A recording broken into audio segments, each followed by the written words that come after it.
are in South Asia who are already speaking very deeply about the issues that are coming forward around the issue of caste and its economic and political consequences. But I think this conversation allows us an opening to consider healing. And that, I think, is also the big missing piece for us related to caste, because, you know, we're expected to carry the burden of accountability, of breaking the silence, of naming and fighting after every atrocity. But the tremendous pressure and stress that exists within us around what we live and endure is tremendous, you know, and never named.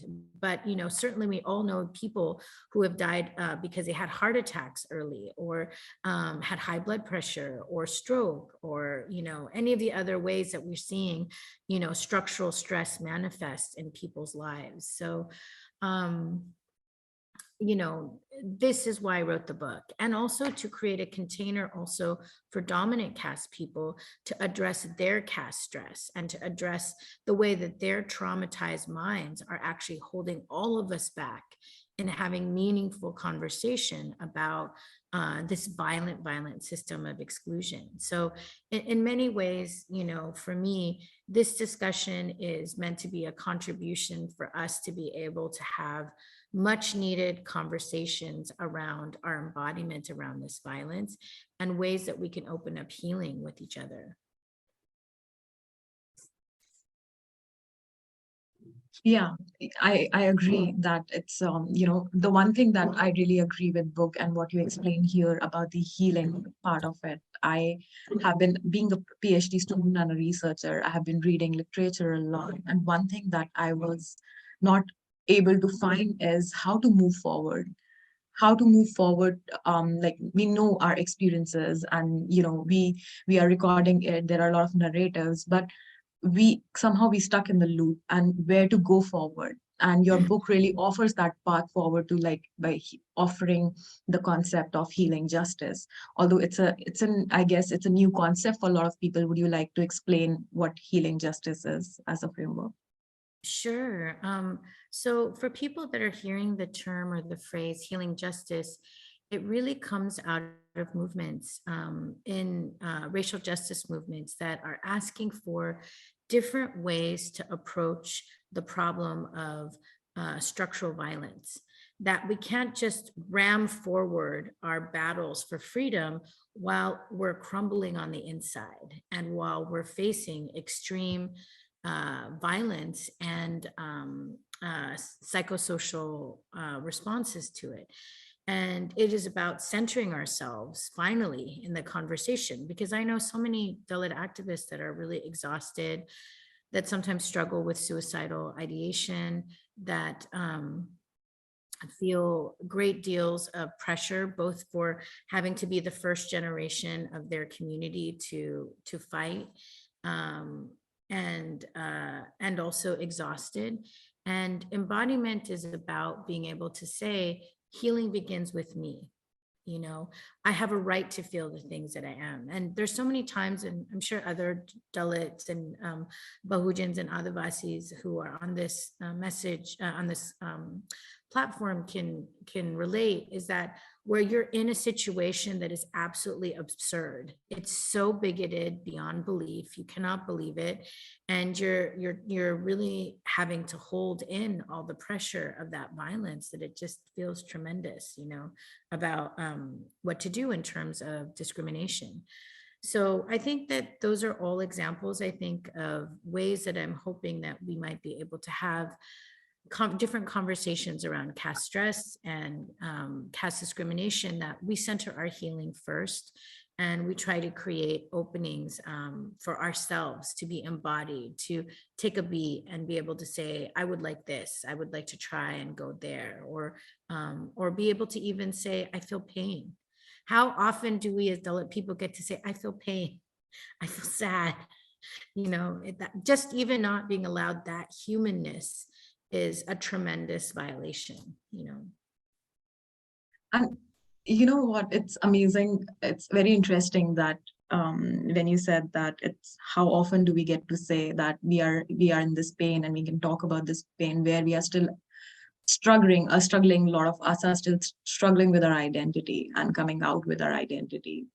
So those are the first steps that we need to take, and the healing justice is one way to move forward. And really, that's why your book is a very significant contribution to not just Dalit literature, but literature around trauma, or literature around healing. And like Vijay said in his comment, which is like a very important comment, that healing is always individual-centered in West, and it does not address structural trauma. So your book is going to start a discussion around that as well. I also think that, and I'm curious if there's very similar phrases of this in other Indian languages, but I was always struck by this phrase in Tamil that, you're told if you are crying, which is muche varukudade, which means breath should not come. And it's like, how when you're crying, you're like, and your mom will go to you and put the hand right on the mouth and say, muche varukudade. And it's obviously like a fast thing for parenting, but I also I would just watch it be used in different generations, and I imagine how much pain our ancestors had to go through and the kind of strength that they had to have, that they could not allow the breath of being able to take a pause because so much was on the line. And as someone in the diaspora, obviously, like while we face violence, we don't face the violence that is in our home countries.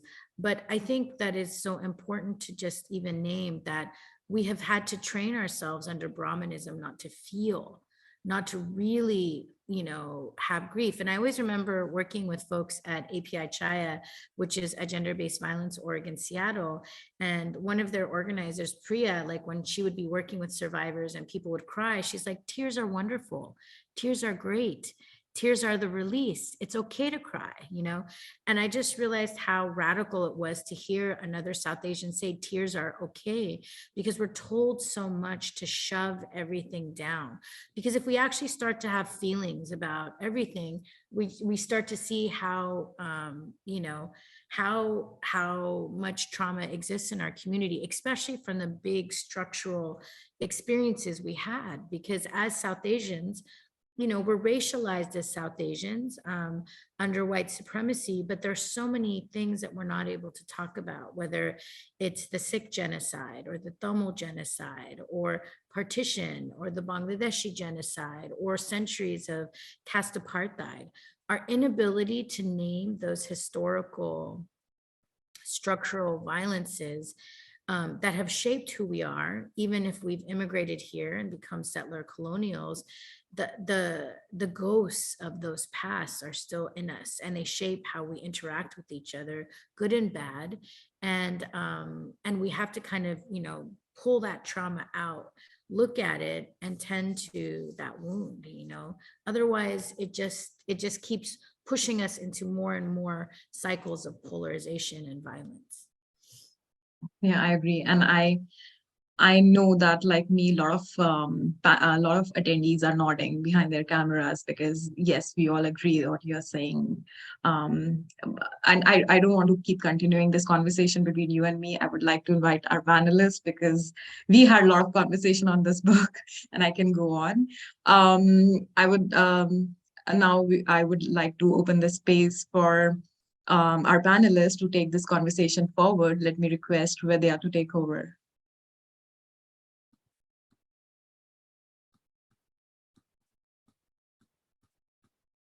Thank you, Shikha, and thank you, Thenmozhi, for that amazing introduction to the book. Jai Bhim, everyone. I speak today as a Savarna immigrant settler, a cis woman and a feminist who lives and works on the lands of the Anishinaabe, Haudenosaunee, Lenape and Chononton nations in a city called London, Ontario today. I unreservedly admire, I'm in awe of the work of Dr. Thenmozhi Soundararajan, her activism, her work through Equality Labs, the connections she has built, and the book that we are gathered to discuss. I'm deeply honored and grateful, Shikha and all my fellow panelists, to be on this panel talking about this book. Though I feel anger and contempt towards Brahmanism, and though I hope to be an ally in the caste abolition struggle, though I want to serve by amplifying voices like Thenmozhi's, at some level, the culture I despise is also the element I have swum in, and I ask for your forgiveness if anything I say causes harm today. I was riveted by Dr. Soundararajan's book. It is being published at a time of unprecedented potential in terms of extending the terms of democracy to groups formerly excluded from it, but also at an unprecedented time of right-wing recuperation, anti-democratic trends across the world, growing government-sanctioned sexual and physical violence against minoritized communities, including Dalits in India, which stands, as Thenmozhi notes, on the verge of genocide. It is one of my faults that I was so taken with the narratives in Thenmozhi's book that I focus on them. So please bear with me. I am a literature instructor by trade, and story is what grips me. An early chapter in Thenmozhi's book tells the story of how she came to recognize the caste trauma borne by her own parents when she understood their fear of exclusion by the South Asian immigrant community in the US. Like other members of the Dalit diaspora, they wanted to leave caste behind, but caste apartheid followed them, relentless and dehumanizing. The story of Thenmozhi's parents fiercely trying to protect her from the double jeopardy of race and caste, and of her gradually understanding the wound they had endured and trying in her turn to shield them. This is a story of love between parents and children, of filial bonds coming full circle. Like so many of the other instances of narrative in the book, this story carries a profound message about the links between the heart or emotions, such as love, gratitude, and protectiveness, the body, where both pain and action reside, and the mind, where the understanding of social injustice and then the tools to dismantle it develop. Thenmozhi's book is formidable because it never denies the body as the place of both trauma and power. This politically and spiritually resonant bridging of theory and practice, the personal and the political, intellect and embodiment, is itself a blow against Brahmanism. I hope I'm being audible. I'm on another screen reading, so if there's anything that I'm saying that is awkward, or if you want to stop me or redirect me, please feel free to say something, because I'm not checking chat. Thank you. So a key moment in the book for me was when Thenmozhi describes herself finding among the vast stacks of the UC Berkeley Library a 400-page volume detailing, without commentary, atrocities against Dalit individuals and communities. She's the only person she is aware of who has checked out that book. It is a moment of gut-wrenching loneliness, and it echoes other moments when she bears witness to the pain of Dalit people everywhere through her own pain, through her own experiences of casteist abuse and stonewalling by caste-privileged people. As a university instructor myself and a caste-privileged person, I reminded myself as I read this story to learn from this account of professors who, instead of creating intellectual paths for her understanding of history and her personal pain, stonewalled her research and blocked her quest at every step. Savarna people can easily be complacent, narrow-minded, and guilty of similar acts of epistemic injustice if they are not willing to heed wake-up calls like Thenmozhi's book. From the isolation of such moments, Thenmozhi somehow weaves the strands of connection. Much of the book, The Trauma of Caste, is about Thenmozhi's recognition of articulation and intersectionality between struggles. More than any other author activist I have read, she draws out the similarities and solidarities between Dalit struggles for justice and movements for racial equality led by Black and Indigenous activists, working class movements, feminist resistance, and the struggles of queer, non-binary, and trans activists. It is clear from the connections to intellectual and spiritual influences that this alternative education that Thenmozhi acquired, she taught herself a lot of this. It was transformative and deeply meaningful to her. Historical figures like Dr. Ambedkar, Savitribai Phule, Fatima Sheikh, Phulan Devi, Jyotiba Phule, Iyengar, Ayodhyadas, and Periyar, all of whom are celebrated in brief and informative biographical profiles at the end of the book, are part of her education. These presences, these foreparents, powerfully refute the idea that Thenmozhi's professors mooted, the idea that there are no Dalit writers or social critics worth engaging with. One of the things I admired most about the book is Thenmozhi's unegotistical, generous ability to decenter herself and to place herself firmly in this long tradition of brilliant, resourceful, enduring, organic, multicultural, multi-movement tradition of resistance. As she narrates the story of the fight for recognition of caste as a protected category in the heavily Savarna-populated Cisco Silicon Valley context, as well as at universities across North America, including California State University, Brandeis, and Carleton in Ottawa, Thenmozhi pays tribute to the great creativity and resilience of a host of intersectional contemporary activists, scholars, mentors, and fellow travelers. For instance, Dr. Cornel West and Tarana Burke are honored and named. Their short essays in this book frame Thenmozhi's writing and amplify her message that healing is needed for oppressed communities, that true healing comes from freedom, from having choices, and from not being constrained by the burdens of historical and current injustice and trauma. A host of contemporary Dalit, feminist, LGBTQ2A+, and Black activists are also listed from time to time, their names overflowing the page. The naming of these lineages and comrades in the list of acknowledgements page or in the body of the book is the quietest gesture, yet it is also like a rallying cry, a shout out, bringing together North American struggles and South Asian struggles and their warriors, bringing together civil rights and anti-caste struggles and their heroes in a ringing assertion of solidarity and a gathering of strength to defeat the dehumanizing effects of oppression everywhere.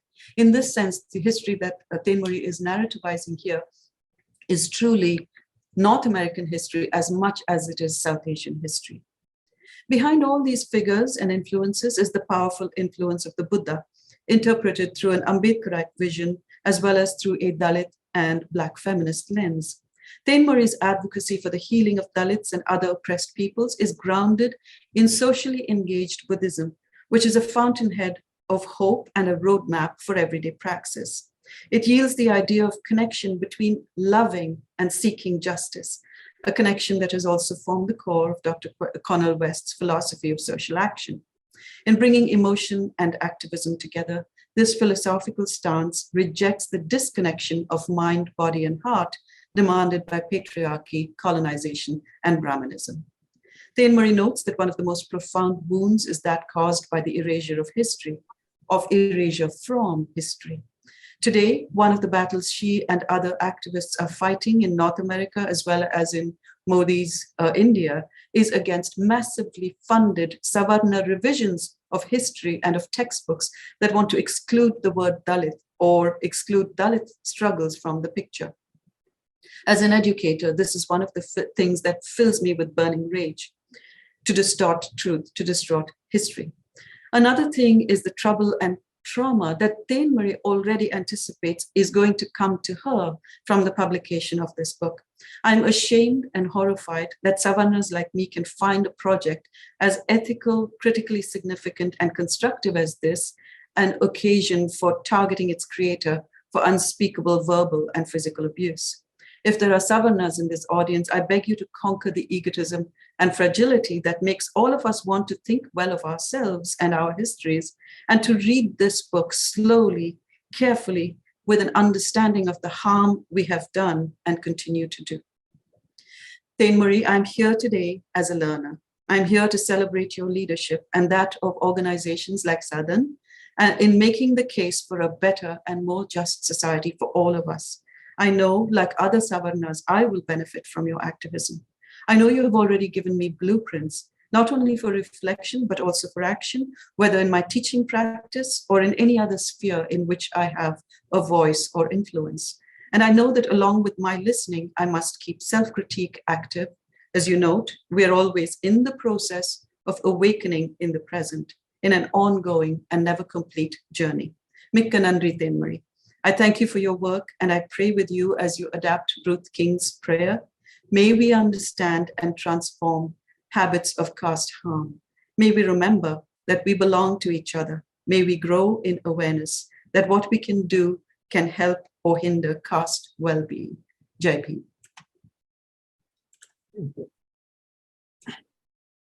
That was an amazing thoughts, reflection, an overview of that book, Vidya. Thank you so much for sharing that. I would like to invite John to continue the conversation. Thank you, John. Hi, Shikha. Thanks. So I'm going to quickly start my timer here so I don't go over 10. And let me start by following up on Srividya's Miganandri, which in Tamil is many thanks, right? And for those of you in the audience who don't know too much about me, I'm Tamil and Telugu. For a long time, I used to say I'm half Tamil and half Telugu. And now I say I'm fully Telugu and fully Tamil. So, along with Srividya, let me join and say Miganandri Thenmozhi from my behalf as well. And Srividya, thank you so much for your careful reading of the text and for your words of encouragement to Thenmozhi, your words of perhaps caution to some of us who have different social locations in the audience. So this is really great to be part of this conversation. So I want to also begin by continuing the thanks by saying a couple of things. One, thanks, Thenmozhi, for your work with Equality Labs, right? For being anti-caste in your thinking and activity in the United States. When I first encountered the work of Equality Labs, I was actually quite amazed to see that this kind of anti-caste discourse has this level of prominence, right? So the consistency with which you do anti-caste work in the United States to build bridges, to build alliances by foregrounding anti-discrimination, and in that anti-discrimination, foregrounding caste-based discrimination as a global problem.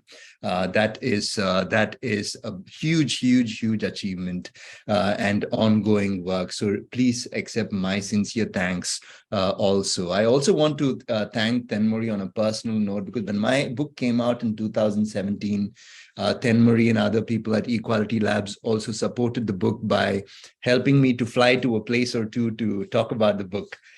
So thank you for doing that as well. A third thank you I'll note is simply for just writing the book, Thenmozhi. Thanks for writing the book. Thanks for writing the book. Every conversation on caste matters, whether it's a conversation when we are in a hurry to go to the bathroom, right? Or whether it's a conversation that we are having while walking in the park, whether it's a conversation in a conference. Every conversation on caste matters deeply. So thank you for adding to that conversation and for continuing the conversation in that book. I have also read a draft of the book. What I'd like to do, however, is maybe offer 2 or 3 or maybe 4, depending on how I'm doing with my time here, personal reflections. I want to offer maybe a couple of personal reflections. The first personal reflection, I think maybe starting with what you said, Thenmozhi, about your pronunciation of Tamil is very interesting, right? The Tamil pronunciations are also all over the place, right? So what you said as "Moochi varakudadu," right? It's like I don't want to hear your breath when you're crying, right? The sense that you should not cry, right? Muchi varakudadu. I've heard that a lot of times also. If not to me, at least I've heard it, right? I've heard it in the system. Another thing that people say in the Tamil vernacular, which my guess is it's there in all Indian vernaculars, is, when kids get hurt, right? When kids fall down, for instance, right? When kids fall down, sometimes caregivers have this very interesting response, right? What they would do is, of course, first help the child to get up. And after they help the child to get up, they'll hit the floor. They hit the floor, right? They'll hit the floor and said, why did you do that? Why did you do that to my child, right? So it's a way of kind of placating the child's injury, right?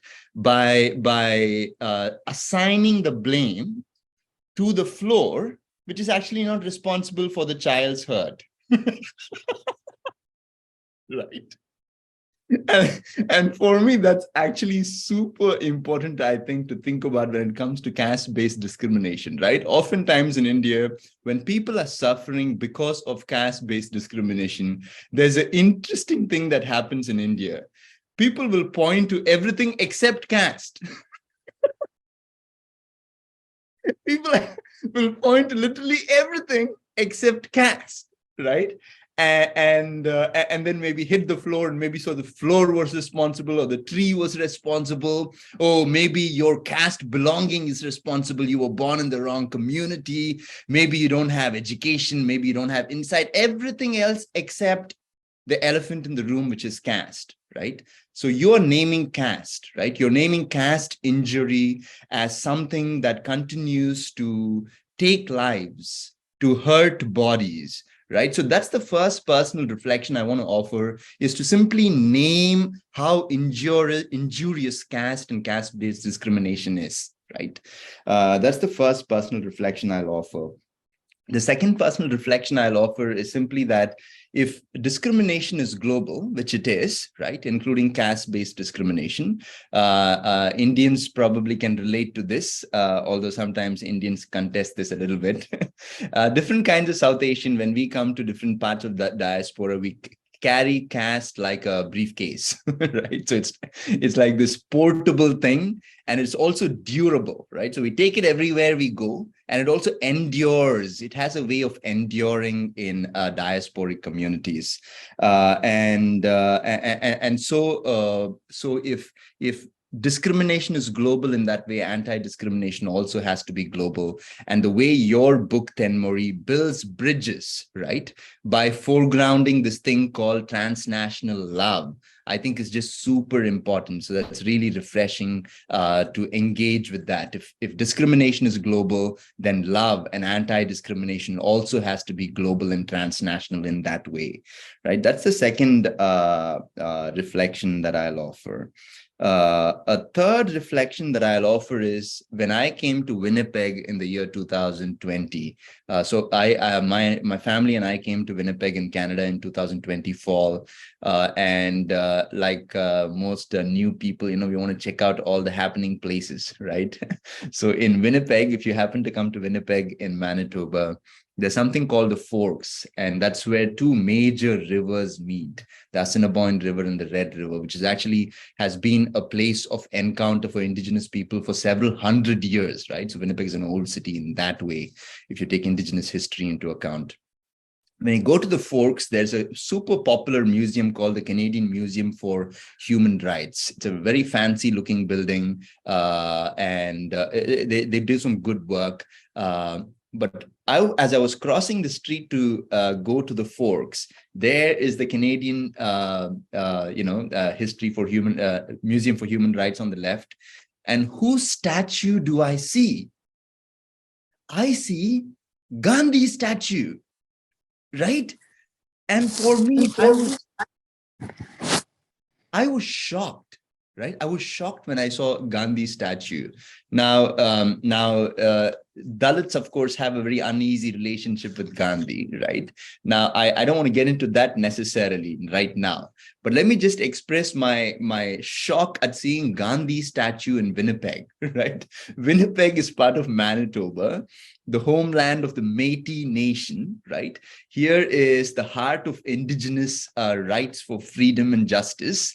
I would have expected an indigenous leader statue to be outside of the museum, right? But I see Gandhi statue, and it really made me think, because there are so many universities, like for example, the University of Ghana, where faculty and students have said, Gandhi statue needs to come down, for instance, and they've actually uninstalled these statues. And here in Winnipeg is a statue of Gandhi. It made me think how globally certain figures have a certain resonance, right? Whether it is Gandhi or any other figure, they have a certain resonance. And I think talking about caste complicates these figures' histories, the baggage with which they come, right? So your book, Thenmozhi, for me, as a personal note, I think I want to say something like, your book complicates histories. Right? The kind of alliances that you're calling for us to build are not easy alliances, right? They are the kind of alliances where we have to take a deep look inside ourselves and to name our complicities in oppression. And only by naming our complicities in various kinds of oppression, both locally and nationally, internationally, can we actually build this thing called transnational love with any kind of integrity. Right. So so what I want to end with is here an appreciation for your call for transnational love that actually has integrity, right? That actually has this ethical impetus. It's not this toothless, nameless justice and solidarity. It's solidarity with teeth, right? It's solidarity that makes a claim upon our lives. It's solidarity that asks us to name our complicities in violence and say no to violence and say yes to this kind of transnational love, right? I am at 10 minutes. I'm going to stop, but I look forward to a larger discussion here, Thenmozhi. So thank you for writing the book. Thank you, John. Thank you so much. I would like to invite Chinnaiah now. Thank you, Chinnaiah. Yes, Jai Bhim to you all. And now I'm, yeah, thank you, Thenmozhi again, for this wonderful opportunity, and also to thank your fellow panelists, Srividya and John. And yeah, it's a very the context in which this book has been coming out, and the intervention, global intervention, both in the context of North America and back in India. In fact, Thenmozhi reflected in the context in which we live, particularly genocidal atmosphere in which we need to have these conversations, and how the hypocrisy of liberal democracies across the world, even from Norwegian states to all the way to America, and how the silence about this genocide and the violence against Muslims, Dalits and Adivasis, and also well-meaning activists and also human rights advocacy in India. So in this context, I feel this book is a very prophetic beginning and a prophetic call for people, particularly to take up their responsibility to speak out. So in this context, I think the book is a powerful intervention, where in which, for the first time, I think, it acts as a very important testimony in terms of caste atrocities, testimony in terms of violation of basic human rights of people across the world. So in this context, what it does is that it brings this very interesting conversation by bridging global conversations, particularly between, racial oppression, gender oppression, and also caste oppression, and also indigenous people's oppressions. So these struggles, while combining this, I think for the first time, one of the important things about, even for me, though I'm writing on anti-caste movements and Dalit movements, and one of the important thing I feel is that the very idea of recognition that caste is a trauma is a very important beginning. Like even as Dalits and people who went through so much of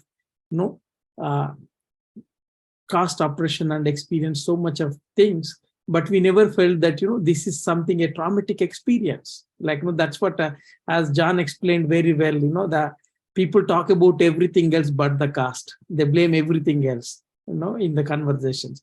So in this context, I think, the very title of the text is very interesting in the terms of, that very recognition that, the very idea of being contained by caste itself is very traumatic experience. And particularly in that way, and also this idea that, healing and healing, not just for this, victims of caste oppression, but also healing is also needed for the people like oppressors. So in this context, the conversation is dialogic. The dialogue because both oppressor and oppressed have equal responsibility in terms of healing this process. So that's why it's the privilege. Like, I for some time back I read very interesting thing about the privilege, how basically it corrodes the humanity of the privileged. And that's what it's a historical experience of Brahmanism and caste privilege is that, they get so much desensitized and dehumanize themselves that, they don't mind dehumanizing the other. So that's why I think in this context, even people like Maya Angelou talks about this, to otherize the person and to dehumanize the other person, one has to be equally dehumanized. You cannot fall below unless you come down to the level where in which you want the other to be. So in this context, what we see is that, this text in a way brings in this powerful conversation, particularly the Savarna responsibility towards the abolition of caste. It's that responsibility is not just about emancipating Dalits, but it's also about emancipating themselves. Therefore, what happens is that, it is this equality of humanity. And in this context, what we see is that, this recollection of the centuries of trauma of caste, what it does is that, it provides us, this book provides a very interesting manifesto, way to start. We start with recognition, the very idea that caste exists. And that's why, this is where Thenmozhi's interventions, both as a scholar and also activist is powerful precisely because this whole idea that, in the world of denials, you're trying to point that, there is this elephant which exists everywhere, but, you're refusing to see it. And in this context, I think this idea of recognition is very critical. And I think, that's where I felt very interesting. And also particularly Tamara Bhatt's, note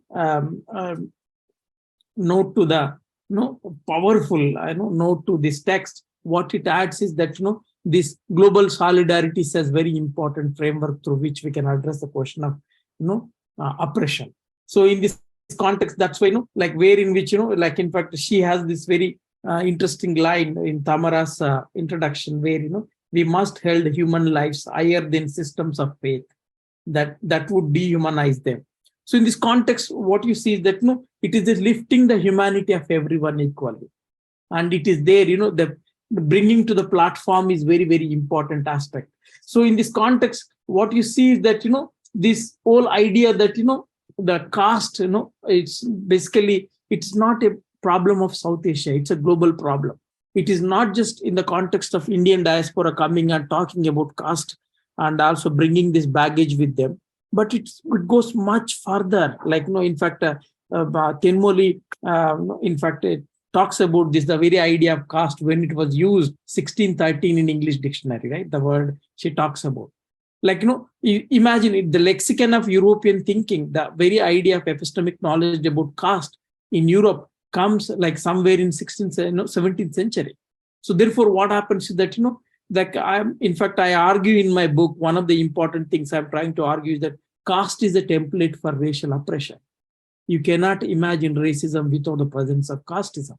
Therefore, they're very interconnected. So caste was a global phenomena much before what we think in 1940s and 1950s when Indians started coming and arguing that, that's why you see that the foundations of racial oppression and white supremacy is connected to the Brahminical supremacy. So they act and also they have same historical lineages. Therefore, when Thenmozhi talks about the Aryan,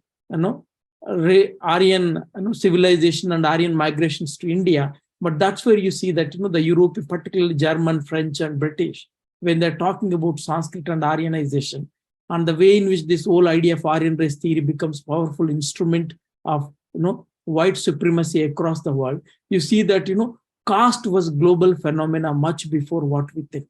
So in this context, it is very pertinent for anyone who is speaking, who is fighting against racial oppression, also think to the lens of caste oppressed communities. And therefore, the anti-casteism is also equally important in terms of anti-racism. So therefore, we are all in this together. That's what the book demonstrates to us. That racial oppression, caste oppression, gender oppression, and indigenous oppression, they're all interconnected. Because the frames of Brahmanism are global frames by, as early as 17th century. And so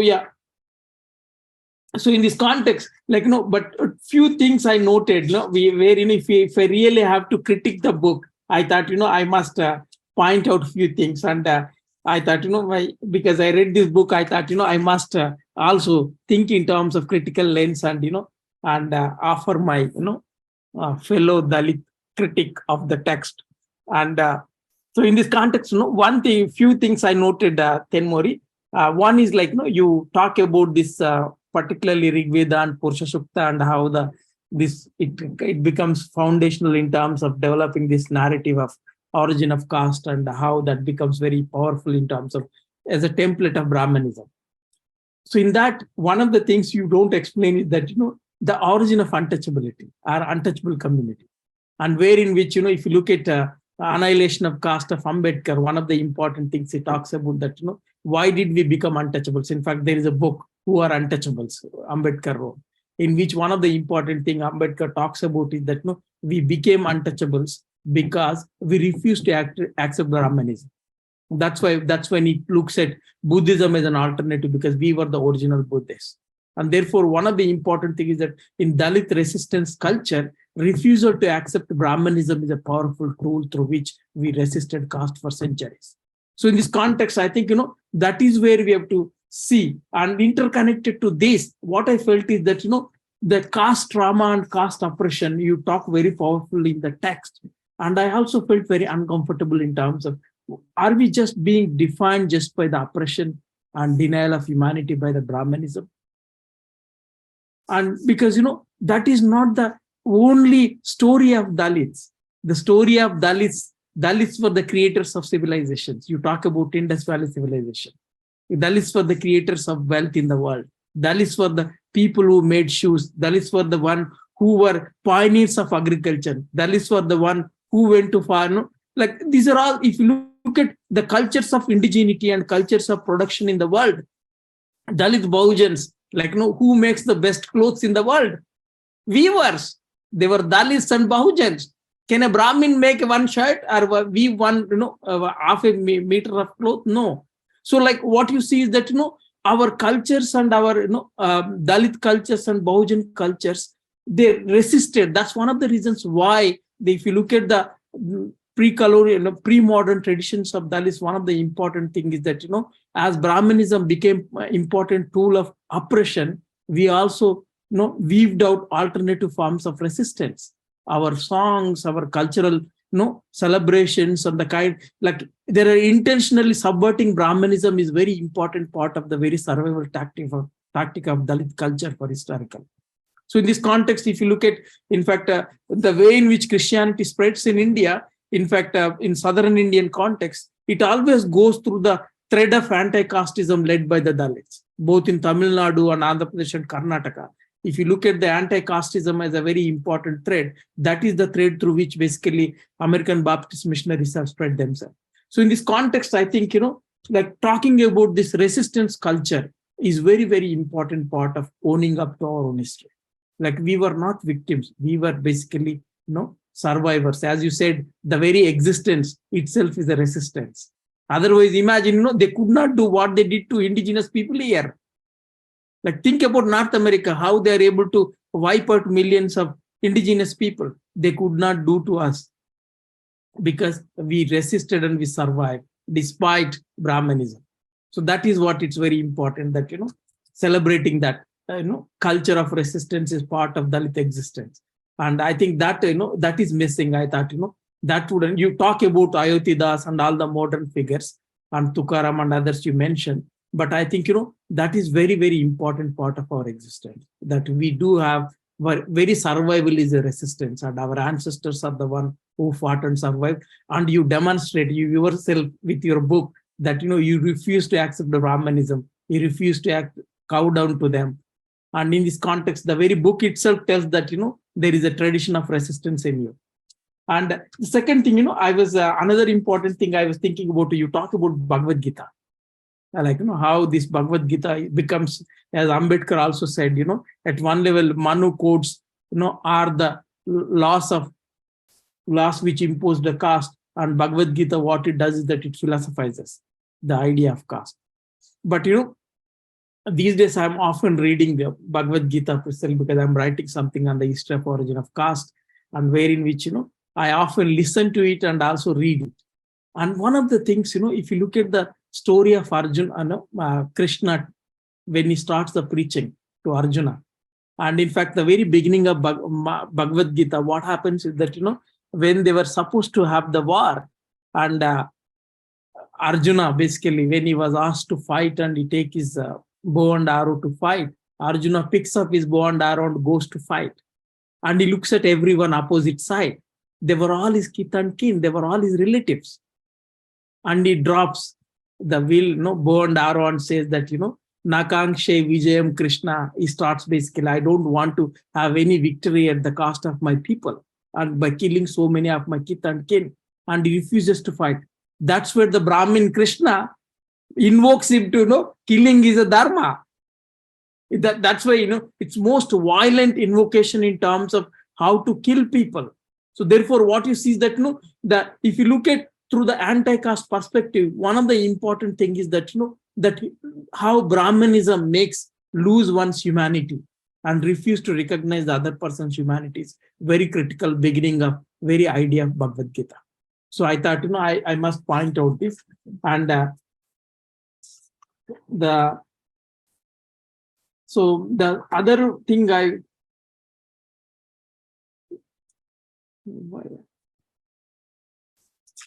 another important thing I felt is you talk about all the resistance to particularly the anti-caste organizing in North America, and you particularly I felt even in Canada, that I thought Canadian story is missing in this, because much before, like you talk about Anita Lal's ancestors and how they arrived early. But equally important is that one of the things I noticed in Canada, particularly after I started going to British Columbia, interacting with people like Jai Birdie and others, and across California, Calgary, everywhere. One of the important things you see that Dalit resistance, and particularly in terms of organizing, was very critical even in Canadian context. And I think this weaving this story into the larger North American pattern of anti-caste resistance, basically as early as 1960s and 70s, should really help us in terms of looking at the story of resistance of Dalit migration and also survival, and also leading this anti-caste life is very, very critical. So I will stop it here, and I think we can have more in that. And thank you again for this powerful text, and I am so happy to read it and feel privileged to read much before everyone else. And Jai Bhim to you all for listening to me. And I think we can have more conversations. Thank you so much. Thank you so much. It was a really engaging conversation and a reflection on the book. Thenmozhi, would you like to respond to panelists? Sure. Thank you, everyone, for all of your wonderful thoughts. It's always really powerful to have community around a book like this, because when I first began writing the book, it was really a reflection of many years of organizing and what I saw as the challenges, and everyone here, is someone who is dealing with some form of advocacy. And there is such deep lack of connection between, Dalit, Bahujan, and Advasi communities and other social movements, and also structures of power. So I wanted to write a book that could help us in many different domains. And I think certainly it's not the end all be all. And my hope is that this book invites more books to be written, because we need more and more context. Because, already as it was, I had to trim out much of the book, because you can only have 300 pages, but I had cut out like an additional 100 pages of content that could have gone in there. But, for the purposes of this press, we had to kind of constrain the length.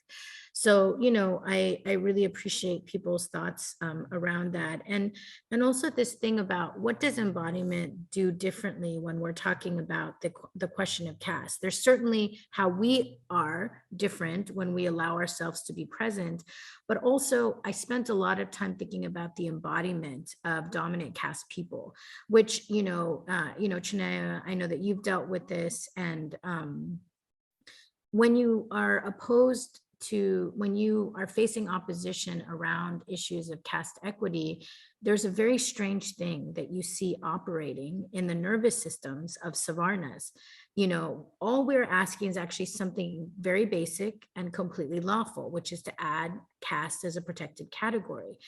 Caste is currently understood to be, present under existing categories, but like similar communities that face, deep harm, the need to make it explicit is because only when you make it explicit does training occur, does competency get prioritized in terms of the institution overall, and data collection so that there can be measures towards that. But I always remember going to these hearings that we had in Santa Clara County and listening to the most absurd things coming out of Savarna's mouths. And it was confusing for us. It was confusing for the Human Rights Commission. It was confusing for the government, the governmental people that were watching, because you had people saying things like, are you ready for Santa Clara to be ground zero for Hindu genocide? Do you want us to wear our caste like the Star of David on our arm? Do you want Santa Clara to have the blood of Hindus on their hands? That's what you will if you add caste as a protected category. Now, think about how shocking and absurd that statement is, right? First of all, on just a practical legal level, the addition of one category does not preclude any other category, right? People who are concerned about Hindu phobia or Islamophobia or any of these other religious, discrimination, there's already a protected category that exists for religion. It's done, it's covered. Adding caste doesn't take away from anything else. It just means that it's explicit because it's its own thing. But when you look and you see this, and you've seen this, and I've seen this for like 10 years, I've seen people melt down around any instance of Dalit people getting legal recognition or support for the historical telling of our stories, or it's just that the prospect of Dalit people being at the table with equity is too much for their nervous systems to handle. And it immediately goes to a survival mechanism. Even, I was on a podcast where I talked about de-Brahmanizing yoga. And the things that have been said in the, there's images of Dr. Ambedkar with a gun. There's sannyasins with a gun, simply because I said that statement. And that level of complete meltdown for them, that is actually why I use the lens of trauma, because the lens of trauma here wasn't just about Dalit pain. It's actually the way that we're seeing in genocide studies. How is it that the harm doers' trauma is weaponized in order to prime them to be prepared to do mass atrocity? And in every single one of the genocides in South Asia, and we're living through one obviously in India, the actual practical lynchings and murders and mass mobs attacks that are happening are totally thrown away in response to this trauma world that they've built, abetted by the filters of social media, that actually is not the same in any sense of the case. Adding caste as a protected category is not a step towards Hindu genocide. However, murdering, raping, and lynching Dalits is part of genocide. Do you know what I mean? So it's like we're not having the same conversation. And also, similarly, around the question around annihilating caste and caste abolition, you will talk to DBA and religious minority people, and they're terrified. They're like, well, I'm worried I might lose my job. I'm worried that I might face, physical attack or emotional attack.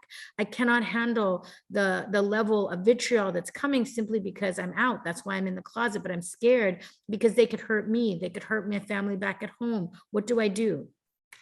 Dominant caste people will say, I'm afraid because I don't want to hurt my family's feelings on a WhatsApp group. So even the way that we're experiencing stress is not equivalent.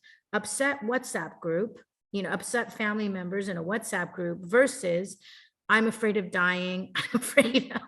I'm afraid of direct emotional, physical threat and violence.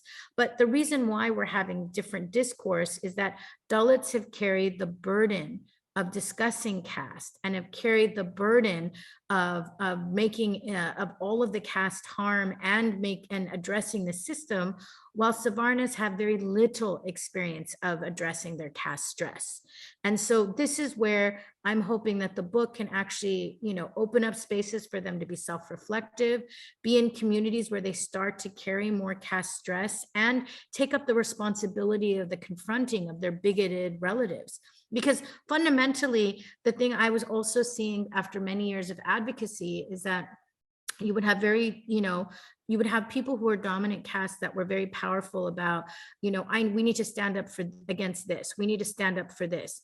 And then you would start to talk to them and they're like, oh yeah, but when I go home, my uncle is a BJP MLA, actually my, when they go back for family dinners, they're sitting right next to the bigots. And in fact, I had someone who was telling me that when they met with their relatives, like in their closed doors, they would talk about, and trigger warning, they would talk about Muslim families with, saying that they were at PIGS, that, and even, worse slurs for Dalits, and they wouldn't say anything. But if you actually know them in their public facing world, they're like very dishum and masala about all this. But in the closed doors with their families, the intimate spaces where caste privilege is so present, they are completely silent. So, and oftentimes it's because they're also survivors. There are survivors of the ways that their families have imploded from the way, because you can't other so many people and not bring that violence back at home.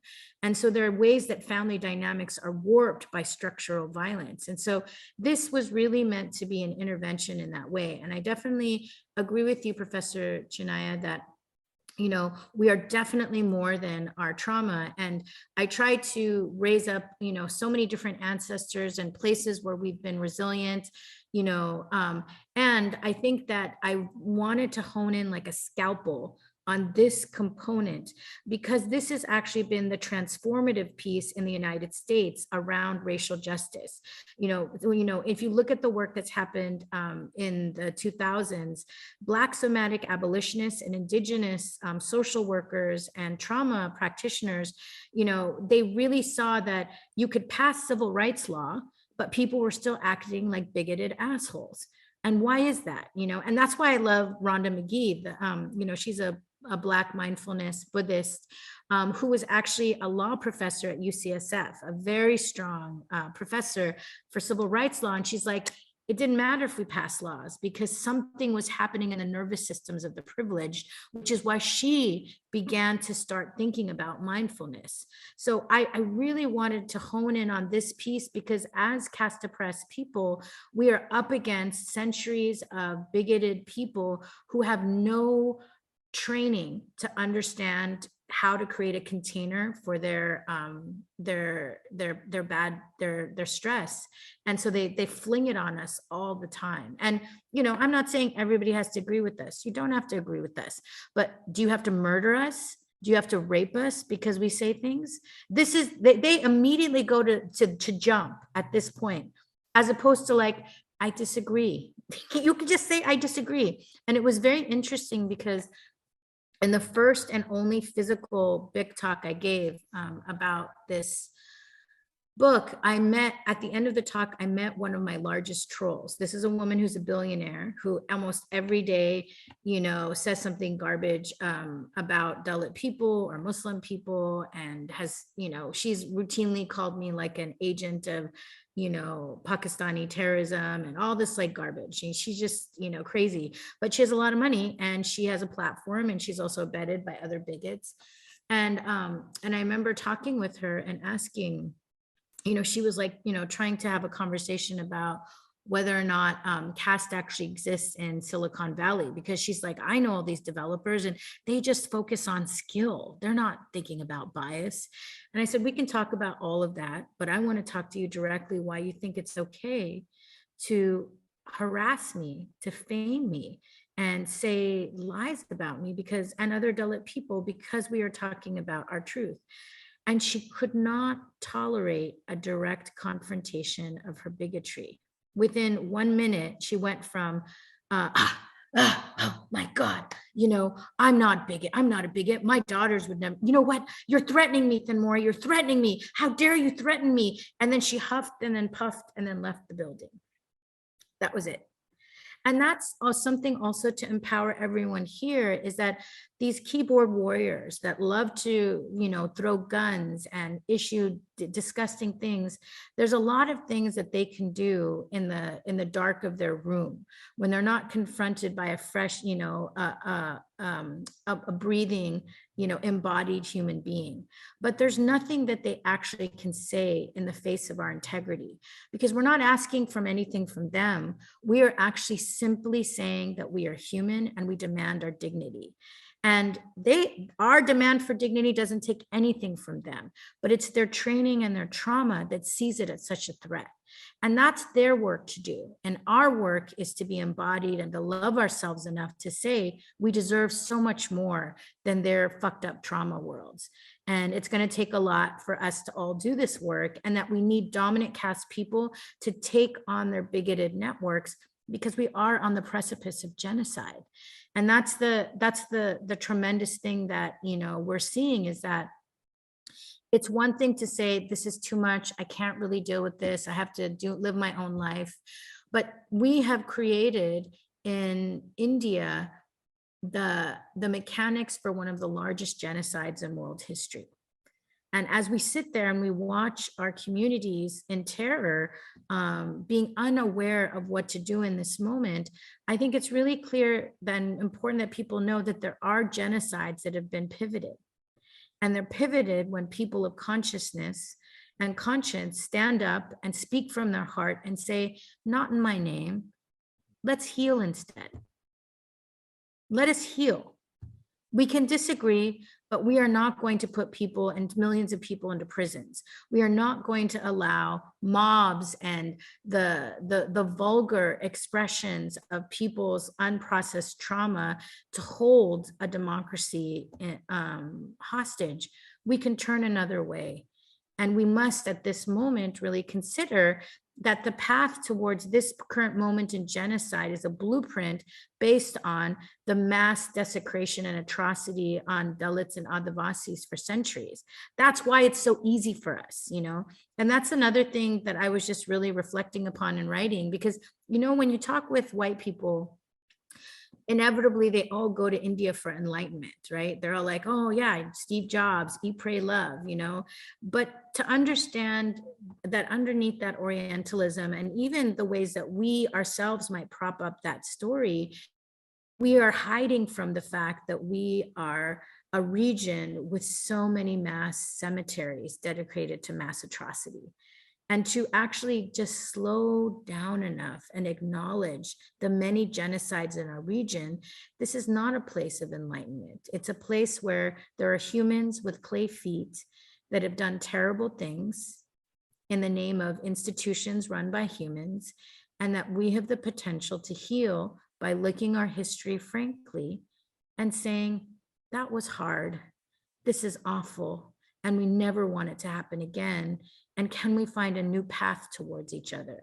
And those seem very simple things to say, but I actually think simple is where we need to go. We don't need to have long, drawn out ideological battles about this or that, because actually it's very easy. Do you choose life or do you choose death?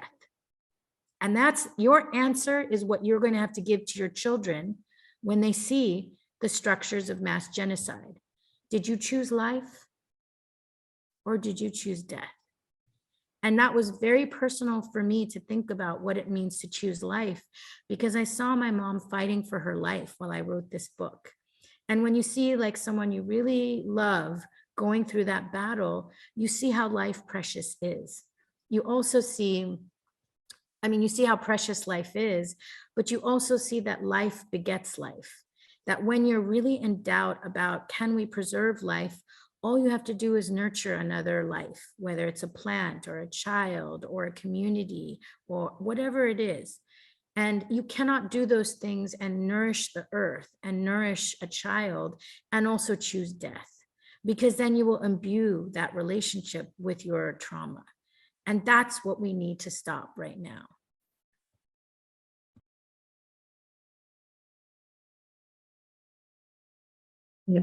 That was amazing. Powerful, thank you. Very powerful, yeah. It's heavy to even, think about, right? So it's wonderful. And also, Vijay, with your work as a social worker, that heaviness is exactly also why I wrote the book in the way that it is. You know, when you're dealing with a client that has complex PTSD, you actually can't hold the whole of the narrative at once, right? You have to start slowly. You have to be iterative. You also have to know trauma is like a fish. Like sometimes you understand it, but there's a part of it that slips out of your hand because of how much it has broken some of the connections of your consciousness. You know, violence breaks meaning. Our storytelling reconnects those connections. And I don't think that we're actually able to hold all of it all of the time. So I wrote it so that it's like, okay, here it is in ourselves, here it is with each other, and here's the big structural picture. And you may not be able to pick up all of the components of it all at once. And, you know, I know that Christina was on this call earlier, but, you know, I love the way that she read this book, because not only did she read it, but she had all these like stickies all over the place. And, you know, there's a way that different layers of the text are going to make meaning to you for what you can access through your lens of trauma. And once you processed it, you can go and read the other layer, you know. So some people will be really driven by the data piece of it. And that, you know, I will say, and, you know, Professor Chinnaiah, speaking to some of what you said, I have to say I was really terrified when I was writing this book. And the section that terrified me the most was the religious section, you know, and that's in part because we know that we are survivors of religious abuse. And it's in multiple different faith traditions that we see caste. Like caste uniquely, it has its origin in Hindu scripture, but we now see it in the social and religious practices of many faiths. But to talk about that, especially with a community that is as traumatized as a South Asian community, there is no step that you can make that you know that isn't going to make someone mad, you know, especially as I was writing it, we saw Salman Rushdie getting, you know, attacked on stage 30 years after there was a fatwa for what he spoke. And we know how these ethno-nationalists are. There was a lot more that I could have included, but I just was, every single word I wrote, I felt scared, you know, but I also felt I had to be true to our ancestors and speak. And I actually just went through my own journey of growing up Hindu, because I grew up both Hindu and Christian. What were the texts and images that were impactful for me? So it's certainly not comprehensive. And I think there's a door for many other scholars to open and write even more. And I have some that I've cited, and I also want to encourage other people to even go deeper into it. But as a survivor of religious abuse, it's terrifying to write about the institutions that have abused you. It really is, you know. And, you know, I certainly, you know, love the notes that everyone gave me, and also the care that everybody gave me in terms of what opened and the connections that, you know, Vidya, you found, and John, that you found, because for me, it's meant to be a story that's not universal, but a specific story that opens up universality, which is a really different concept, because there are some authors that are like, this is the experience, the Black experience, the Dalit experience, the Indigenous experience. And you can't, you know, we are millions and millions of people who've been oppressed for centuries. Right? But the specific opens up platforms that people can see themselves, disagree, find connection.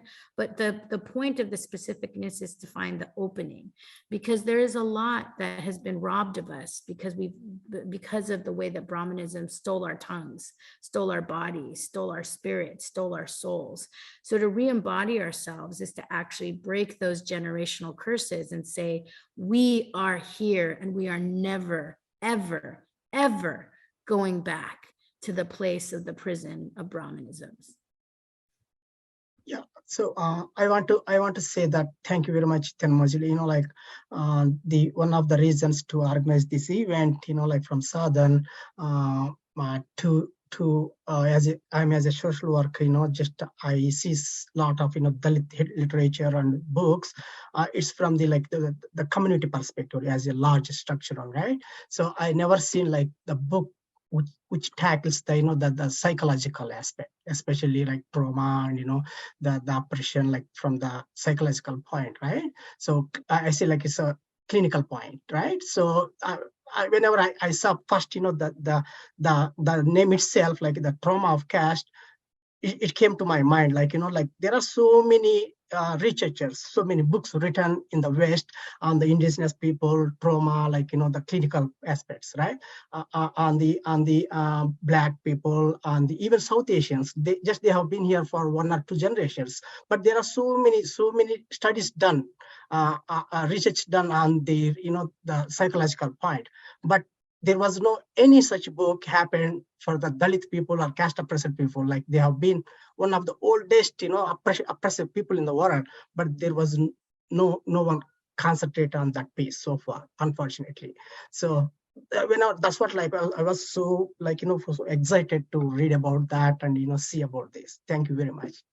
There's a lot to do. Definitely, there is a lot to do in the future. And we need more. We need like thousands of trained therapists, that are caste competent for both caste privileged and caste oppressed people, because, and this is the work that Black somatic therapists like Resma Menachem are really doing, is that we need this training to understand fragility and understand how we are embodying this caste harm, because it's killing us, it's killing us both on our individual level and in terms of structural violence like genocide. So I appreciate that. And hopefully this book will open up more and more scholarship and research towards that.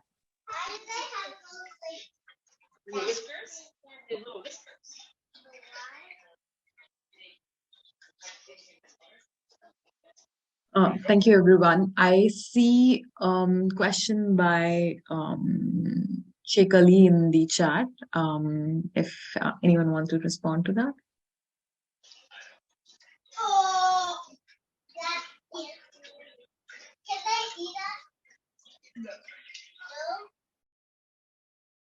Do you want me to read that question? So Sheikh Ali is saying, I wonder when choosing life by resisting against the violence of a Hindutva state, inevitably, means to choose death. It's not that clear cut, right? Does this choice between life and death melt and collapse into each other? Doesn't this choice between life and death melt and collapse when resistance is met with horrible state of violence? Does anyone want to respond to that? I think this is a really crucial point, right? I mean, whether Thenmozhi is raising this point about, there's always this ability to choose between life and death. And so often, even when we think we're choosing life, we're choosing death, right? There's that, it is a strange paradox, right?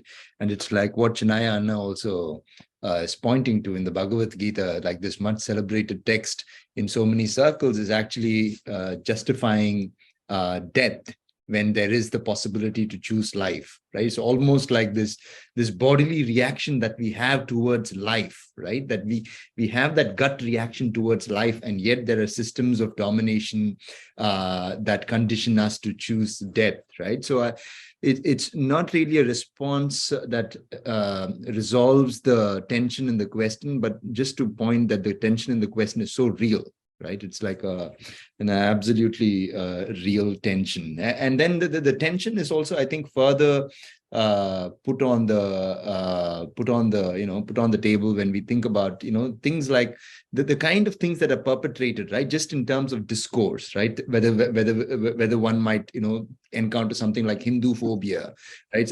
People who drop that word and expect that word to do a lot of work, and it actually does a lot of work.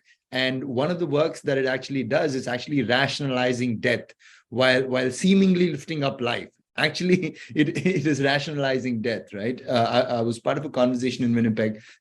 Quickly, I'll say this in 60 seconds, where somebody said, India is such a beautiful country because rivers in India are given the status of persons, right? And I said, this is actually the problem with India, right? That it looks like actually life is being furthered. And I said, how is it that, me coming from India, I can tell you, I said to my interlocutor, That sure, rivers might be treated as persons, but persons are not treated as persons in India. Like, what do we do with this dichotomy, right? And so this tension between life and death that you're raising, Ms. Ria, is just spot on. Let me stop there and see if other people want to weigh in on that. No, yeah, to add to that, what Brother John has said, like, another important thing, what you said is that this is where, when choosing between life and death, one of the important things is that, this is where moral courage is very important to speak up. I think that's where, people who are speaking up about an injustice, like, at the expense of, like, their own lives, like people like Gauri Lankesh, or people, who have been, speaking against the Hindutva in India and, being victims. And that is where I think, humanity is all about, right? You don't have to be a victim to speak for the victims. You can also be privileged and also stand for the people who are victims of the privilege. That's where I think, recognition of this humanity is very, very critical. And that's where this whole idea of ethical or moral courage is very critical. That's why we are humans, right? We are not animals. And that is where, affirming the humanity, goes out to everyone. Like, it is the responsibility of all of us to speak against injustice. When you see injustice, it is your responsibility to say that it is injustice. And I would also add, this idea of choosing life was really, there's different iterations of me thinking about it throughout the book. But, in addition to kind of reflecting about my mom, I was also thinking, one of the things that I did, which was pretty harrowing, and, but I do think it's a really interesting thing to do at this time when you're just looking for answers, given how big the problems are that we're dealing, was I actually read the testimonies out of all of the genocides in South Asia, whether it was the Tamil genocide or the Sikh genocide or the partition stories and, the Myanmar genocide and the Bangladeshi genocide. And when you read them, overwhelmingly, there's so many same patterns of violence, from corroborations of the state to the way people are, shoved in so that, mass killing can be more easily done. But I was also struck that, in these very dark episodes, they always had a story of a neighbor, a family member, someone who saw this incredible machine and said, I'm going to choose life. I'm going to find a way to get this family out, protect this child, bring them into my home and risk my own life as if it was my life that was on the line. And it was so startling because it's there's just that there were same patterns of violence. There were same patterns of people who were people of conscience that said, no, I need to do something different. This is my neighbor. This is my, fellow person. And that's the other piece of what I want to point to, is that there are acts big and small that can be done to stop the genocide, and if only a few people speak out about it, it's not enough. But there are so many of us that have touch points to people who are in power, to people that are part of these problems, that it's much harder to stop a genocide when you're right in the middle of the bloodbath. But it's a lot easier to do it right now when you're seeing it erupt in your WhatsApp groups, when you're seeing it take over community institutions. This is the time to stand. This is not the time to be quiet, because again, we will have to respond back to the children, that come after us and that have to inherit this violence. Did we choose life or did we choose death? And, the poignancy of the question around, doesn't choosing life mean death under a genocidal state? I think that if it's only the oppressed that are answering this call to conscience, yes, we are risking our lives to tell this story. But there are many people of privilege that have yet to come forward to speak the truth of what this moment requires. And so this is really a call of action for them to say, I choose life. Not in my name. I'm standing up, and acts big and small are important. And hope is a muscle, it gets stronger the more that you do it. And many people who read this book, I think, talk about the fact that they've been in despair for a long time as they watch this big Brahminical genocidal project take to life. And I think that's why I wanted to point to the fact that there were actually places where people pivoted from genocide. There are also places where people preserved what needed to be preserved, even in a time of deep death. And that's all of our calls, is we have to be stewards to preserve what can be preserved right now and to turn the tide of genocide before it's too late. Thenmozhi, I think before closing, I have my personal question I want to ask you as a social worker here. It might always I ask the people who do that, right? So whenever you are writing this, because always it's a trauma and triggers are interrelated, right? So it's a very in-depth to take that courage. So did you feel like that the triggering, whenever you go back into your past, any incident, you recall them, you're trying to put it in the book, did you feel that? Did you feel triggered? I think I really did a lot of care for me to properly do this work, in naming something that's called the trauma of caste, and also exploring elements that were traumatic, both for me or people that I know. I took the time to have a careful writing process. So I would write, I would take breaks, I would process things with a therapist or with other Dalit people that I knew. And if anything became really overwhelming, I would talk with someone that I trusted to, really model how to manage my nervous system while I was talking about these things. Because what I didn't want to do was do what I think most Dalits do, which is override our nervous system cues and be super in the mind and not be in the body. But I was writing, and I think Vidya mentioned this, there's so many points in the text where I'm reflecting back the body, because that's actually what we are so missing, So even when reading those Hindu texts, I remember when I would first read them, both as a child and as an adult, how shocking it was for me in the body. Even things like learning that in Tamil, the period is called Vitikaduram, which for people that don't know, it's distance from the house, right, is essentially what period is. And for a long time, I thought, oh, that's just, it's just the name for period, but it's actually not. That is referring to that the women under their period have the same word for pollution that you do for pollution, for untouchability, which is tirte. So things like that shock you when you first hear it, when you first come that shock of awareness, and we literally have to turn away our minds because it's so stupid. You have to run away because it's so bad, But I think my writing process was about not running away. It was about slowing down enough to understand this is hard. And this is sad. And it's also a passing state, meaning once it's acknowledged and you can let the cycle of emotion finish itself, because what we're doing is we're not allowing the cycle of feeling to finish. We basically have a feeling and then we shut it down, and then it comes back up bigger in other ways. But if you let a cycle occur all the way through, your nervous system gets to reset. And then it comes back to itself. That's what's not happening to us, And it's why people are brittle and angry or sad, because our nervous systems are constantly stopped in the ways that they know how to reset themselves after great, attacks on our survival. So I tried to model it and practice it. So there's nothing in the book that I didn't try myself or try to do as a way to kind of see if this would be one path towards that.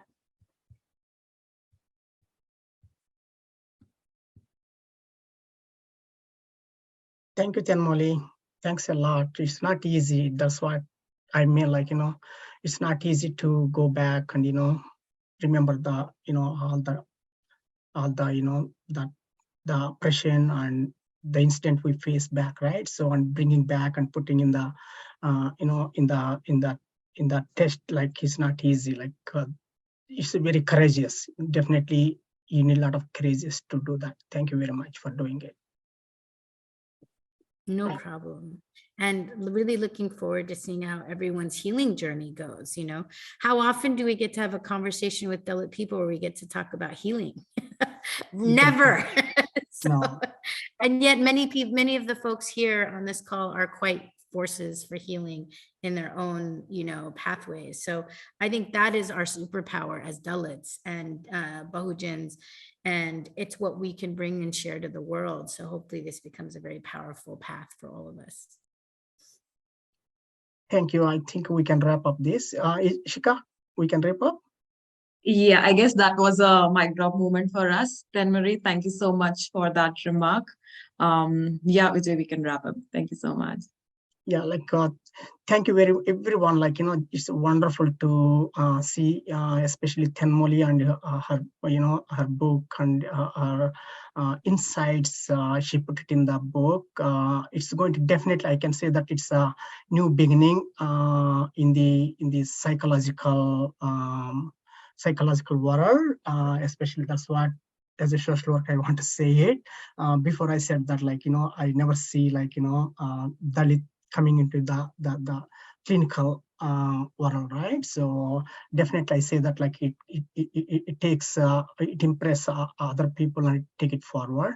Thank you very much, Thenmozhi, for that. And Brother John, like, we appreciate you for being here. Like, I know, like, you wrote the book on grief, and, you know, from the perspective, definitely we talk about that another day.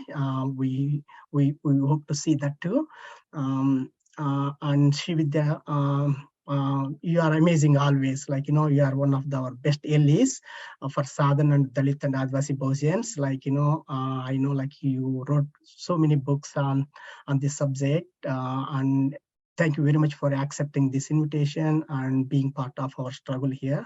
And also, I want to say thank you to our brother Chinnaiah. He left because of he had to go somewhere. Thank you very much for him. You know, like, he's one of our co-founder for SADAN, and he has been in struggle for a long time. And lastly but not least, like, I want to thank Shikha for organizing this event and bringing everyone together here. Thank you, Shikha, for that. So we hope, like, we work together in future too. Thank you, everyone. Jai Bhim and Savitri. Bye, everybody.